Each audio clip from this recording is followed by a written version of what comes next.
قیامت بھی 10 محرم کو ہی آئے گی، جمعے کا دن ہوگا. تو میں آج دل کو حاضر ناظر رکھ کے اپنی طبیعت کو حاضر پا کے باشعور آپ کو کہہ رہا ہوں، جاگ کے سننا خدا کا واسطہ. آپ اس جماعت سے تعلق رکھتے ہیں، اگر کافر کے سامنے اسلام کا کوئی چہرہ پیش ہو سکتا ہے تو صرف سنی کا چہرہ پیش ہو سکتا ہے. ختم ہو گئی بات. ورنہ کوئی صحابی کا بے ادب ہے، کوئی اہل بیت نبوت کا، آج مجھے کہہ لینے دو، کھول کے کہہ لینے دو. لوگ دلیلیں دیتے پھرتے ہیں، کہتے ہیں جی ایک وہ پینٹ کوٹ والا مولوی ہے، اس نے اینک بھی لگائی ہے، داڑھی بھی رکھی ہے، پینٹ کوٹ بھی پہنتا ہے. اس نے جی 1500 بندہ ایک دن مسلمان کر دیا، ایک دن 1000 مسلمان کر دیا. پر پتہ ہے وہ بدبخت کہتا کیا ہے؟ وہ کہتا ہے امیر المومنین یزید رضی اللہ تعالیٰ عنہ. میں کیا کروں اس کے 1500 مسلمان کو یا 2000 اس کے کلمہ اور بولی بڑی دلیلیں دیتا ہے. وہ دلیلیں سنبھال کے رکھے، وہ دلیلیں جو جی بڑے لوگ اس کے ساتھ ہوتے ہیں. تو کربلا کے موقع پر زیادہ لوگ یزید کے ساتھ تھے، زیادہ لوگ. ہم کثرت کے قائل نہیں، ہم حق کے قائل ہیں. ہم اب چھوڑ دو بات، دلائل کی طرف آؤ. عجیب تماشا ہے.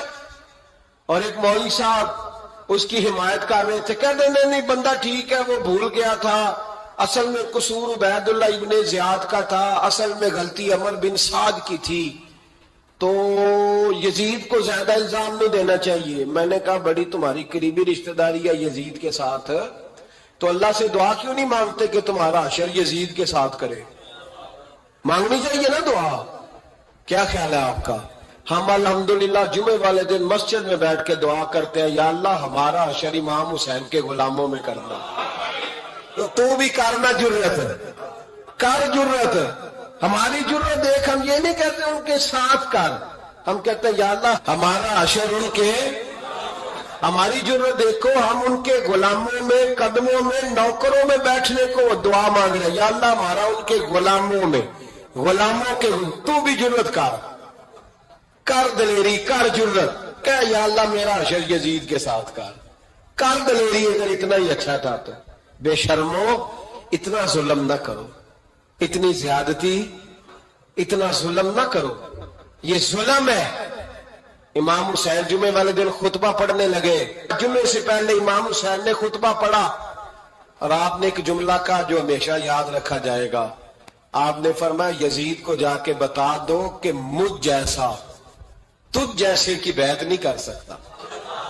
او کیا فکرہ ہے امام علی مقام کا.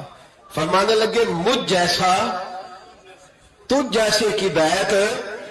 اور آپ فرمانے لگے بتاؤ اس وقت پوری دنیا میں کوئی نبی کا نواسا موجود ہے میرے سوا؟ حضرت آدم سے لے کر مصطفیٰ کریم تک اس وقت پوری دنیا میں کوئی نبی کا نواسا ہے؟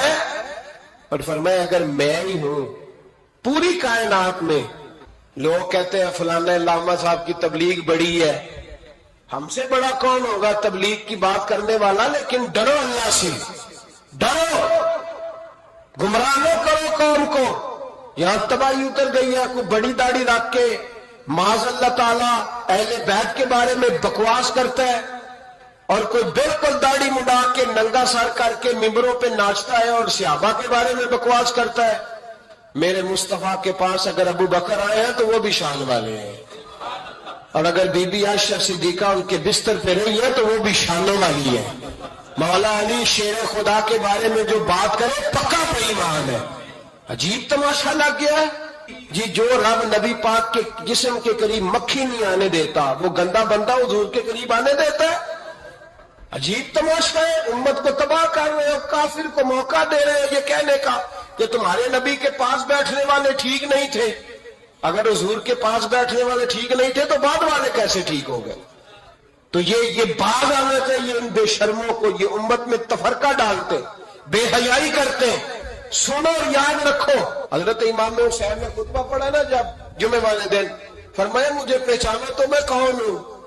تو عمر بن سعد بولا پکے نمازی بولے.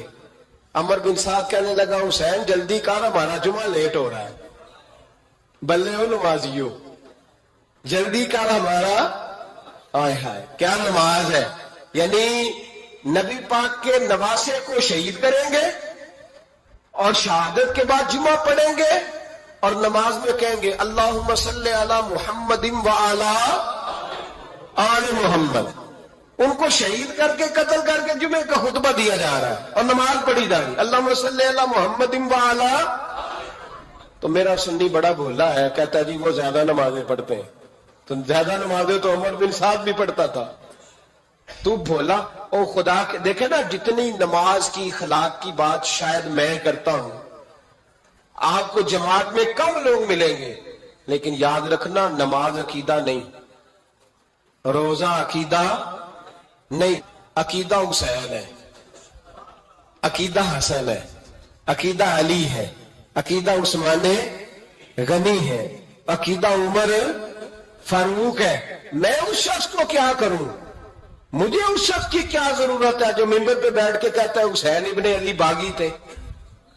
وہ شخص، اس کی نماز روزہ حج زکات دیکھا جائے گا. آؤ قرآن مجید سورہ شورا آیت نمبر 23، گھر جا کے قرآن مجید کھولو، یہ والی آیتیں بھی پڑھا کرو، یہ والی بھی کھولا کرو. صحابہ جمع ہو کے نبی پاک کے پاس آئے، عرض کی یا رسول اللہ صلی اللہ علیہ وسلم آپ کے خرچے زیادہ ہیں، آمدن کا ذریعہ کوئی نہیں. جس طرح آج لوگ ہر پیر صاحب سے نہیں پوچھ رہے، علامہ صاحب سے، کہ آپ کام کوئی نہیں کرتے، کپڑے پھر بھی سفید پہنتے ہیں، کیا ذرائع آمدن ہے، پھر بھی آپ گاڑی میں گھومتے ہیں. ہمارا تو پروگرام تھا مولوی بھوکا مر جائے، پر اس کے پاس آتے ہیں تو یہ تازی چائے پلاتا ہے. کیا مطلب، کس طرح کا رویہ؟ صحابہ کے باہر وہ یہ نہیں سوچتے تھے آتے کام، وہ کہتے تھے آگے بڑھ کے حصہ ڈالے. وہ سارے آگے بڑھے، کہا یا رسول اللہ صلی اللہ علیہ وسلم اخراجات زیادہ ہیں، ذرائع آمدن بظاہر کوئی نہیں. نذرانوں پہ اعتراض نہ کیا کرو، نذرانہ دینا نبی پاک کی سنت ہے، نذرانہ قبول کر لینا نبی پاک کی، بولو، حضور کی سنت ہے. تو صحابہ جمع ہو کے آئے، ایک جگہ پہ میٹنگ کی، کہا تھوڑے سے پیسے ہر مہینے پیش کریں گے. تو حضور سے بات کون کرے گا پیسوں کی؟ کہا ہم نے نہیں کرنی، نبی پاک کے چچا جناب عباس کریں گے. حضرت عباس رضی اللہ تعالیٰ عنہ کے ذمہ لگایا گیا، جناب عباس آئے. حضرت عباس رضی اللہ تعالیٰ عنہ پیسے لے کے آئے، اور سیانے بندے تھے، انہوں نے بڑی سمجھداری والی، عقل مندی والی بات چھیڑی. یہ نہیں کہا کہ حضور ہم یہ نذرانہ دیں گے، کہنے لگے یا رسول اللہ ہمیں پتہ ہے آپ کی مذہبی مصروفیت اتنی ہے کہ آپ کو ٹائم نہیں ملتا کاروبار کرنے کا، اگر آپ کام کریں گے تو پھر آپ کس طرح کر کے دین کا کام ہو سکے گا. یا رسول اللہ آپ نے جو ہمارے لیے کیا ہے اس کا ہم بدلہ نہیں دے سکتے، ایک حرف کا بدلہ نہیں دے سکتے. حضور یہ تھوڑا سا نذرانہ ہر مہینے لایا کریں گے، قبول کر لیں. نبی پاک کے سامنے رکھا ہی تھا کہ اللہ کا قرآن بول پڑا، کا کل لا اسألکم علیہ اجرا، محبوب ان سے فرما دو کہ میں نے تمہارے لیے بڑی تکلیف سہی ہے، پر میں تم سے کوئی اجر نہیں مانگتا، تم سے کوئی اجر نہیں مانگتا. ہاں اگر تم نے کچھ کرنا ہے الا المودۃ فی القربى، تو میرے قریبیوں سے پیار کرتے رہنا، میری ختیجہ سے پیار کرنا، میری عائشہ کا ادب کرنا، میرے قریبیوں کا احترام کرنا. یا رسول اللہ ازواج تو گھر میں ہے ہی، قریبی کوئی اور بھی خاص ہے جس کا ادب کرنا ہے؟ تو نبی پاک نے فرمایا ہاں، علی، فاطمہ، علی اور فاطمہ کی اولاد. فرمایا ان کا ادب کرتے رہنا، اس کا مطلب یہ ہوگا کہ تم نے میرے ساتھ بڑا ہی اچھا سلوک کیا ہے. کہا ان کا ادب کرنا، جناب علی، سیدہ فاطمہ اور دونوں کی ان کا ادب کرنا فرائض دین، اہل بیت کا ادب کرنا فرائض. کچھ لوگ کہتے ہیں کچھ لوگ جی سید بن گئے ہے نہیں، پر میں کہ جڑے بن گئے نا انہوں اللہ آپ ہی پوچھ لے گا تو ادب کر.